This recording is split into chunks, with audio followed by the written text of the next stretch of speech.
هیچ کس رو شاخ نکنه، هیچ کس، یعنی جز پدر مادرت که بهت محبت کردن، اونم هدیه خداونده. فقط به اونا احترام بذار، به خانواده خودت، فقط به خانواده‌ت و پروردگار. هیچ کس رو بزرگ نکن، هیچ کس.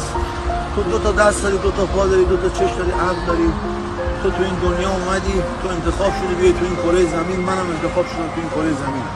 مگه من میتونم حرکت اضافه تر از تو بکنم؟ مثلا من میتونم پرواز بکنم، تو نمیتونی. یا من مثلا میتونم آینده رو تشخیص بدم، تو نمیتونی. هر چی تو داری منم دارم.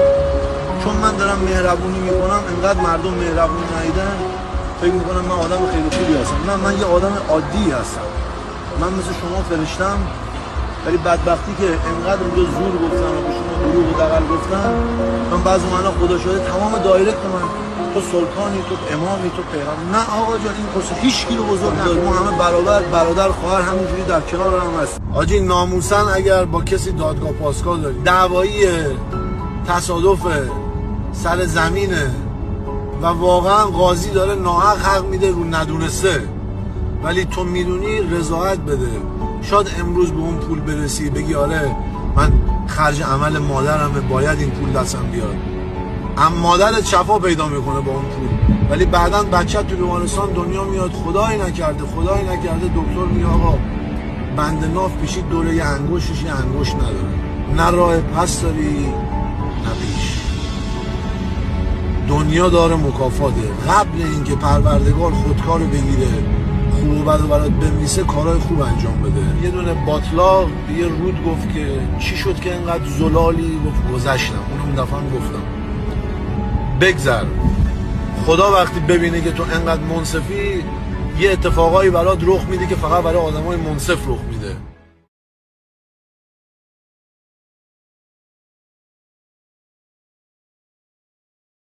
یه سری بچه‌هایی که آجی دستشون الان متاسفانه تنگه، جوونا همش ناراحتن، میگه آقا اینجا نمیتونم برم، اونجا نمیشه، اونو ندارم، اینو نمیشه، اونو زاویه دید رو باید عوض بکنی. زاویه دید تو به اون قضیه رو باید عوض بکنی، بعد یه ذره بکش پایین. چون میدونی که آدم نمیتونه خودش اینجا باشه، فکرش اینجا باشه، که فکر باید اینجا باشه، یه ذره بالاتر. خب یه ذره بکشیش پایین، خودتو برسون بغلش، بعد برو طبقه بعدی. یاد باشه هر چقدر که سربالایی رو برسی نوک باید بیای پایین. حالا این پایین اومدن باید ببینه که با شکوه میای پایین یا با مغز میخوری پایین. فهمیدی؟ اینا همه بستگی داره که امروز داری چی کار میکنی. کاشت و برداشت، بده بگیری. خیلی ساده داداش. اگه خلال نمیم استفاده میکنی میندازی پایین، اون رفتگر باید بعدن خم بشه ورداره، تو هم باید یه چیزی یه جایی ورداری نسبت به زورت. این داداش یه فصلیه. با این هم که پدر و پسرین، مادر و دخترین، داداش یه جا باید از این اتوبوس پیاده شی بری دنبال زندگی خودت. یعنی یه جا از خانوادت جدا میشی. تا زمانی که بغلشون هستی بهشون عشق بده، عشق بگیر. آجی پدر و مادر طلایی هستن که برادر با هیچ بازار جهانی قیمتشون بالا پایین نمیشه. عجله نکن. یه روزی بهت گفتم چالوس بودیم، غروب بود، من تهران اوضاعم خراب شده بود دیگه، از دبی ترکیه هم برگشته بودم، چالوس خونه پدر قدیر، بارون می اومد 20 سال پیش. بودم قدیر این همه دست مردم رو گرفتی، چی شد قدیر اینا؟ گفت پسر بازی هنوز تموم نشده. همین کلمه ها، نمیخوام ادای ایزل و دایرامیز در بیارم، نه واقعا گفت بازی هنوز تموم نشده که بیا. لطف پروردگار مطلق. باید پولدار بشی داشتم. تو لیاقت اینه داری مایه‌داری رو داداش تاچ کنی، مایه‌داری رو دست بزنی، ولی یه مطلب رو داشتی یاد نرو. بیا و ببین، یعنی بجنگ برای زندگی، بیا و ببین. داداش هادی مثلا اگه مثلا اماراتی بود، اروپایی بود، 4 سال 5 سال پشت سر هم اول میشد، ولی چون ایرانی هستش، کشور تحریمه، نمیتونن بیزینس بکنن. بعد یادت نره کسی که مستر المپیا میشه 365 روز، تو این 365 روز با 300 روزش بازی در بیاره.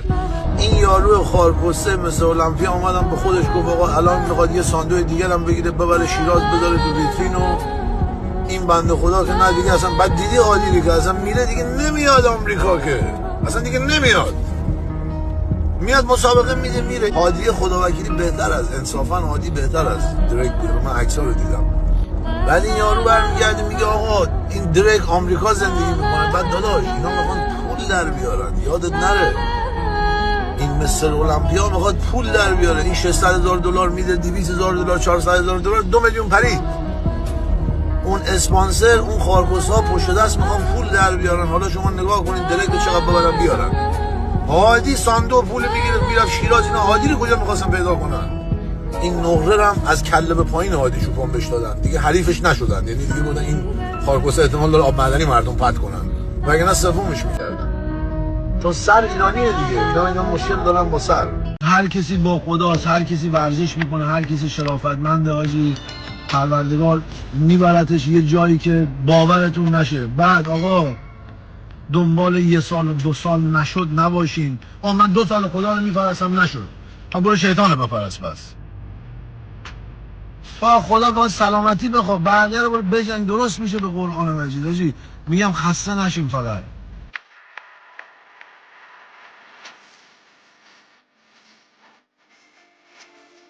هیچ موقع فکر نکن جلوی پدر مادرت بوزی هستی.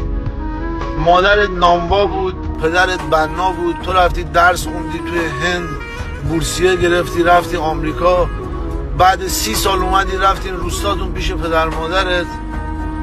نکنه یه موقع مثلا با زنت و فامیلای زنت اومدن تو روستا، مامان تو اونو نگو، مامان تو اینو بگو. داش من اون اومده دیده داره میره، تو تازه اومدی میخوای بری دنبال کسشریگویی. برای همین پدرت حال و حوصله نداره. یارو نیست که با تکنولوژی پدر مادر پیرت با تکنولوژی مشکل ندارن که نمیخوان توی الدنگ بدبخت بعدن اسیر ببینن. خودمو دارم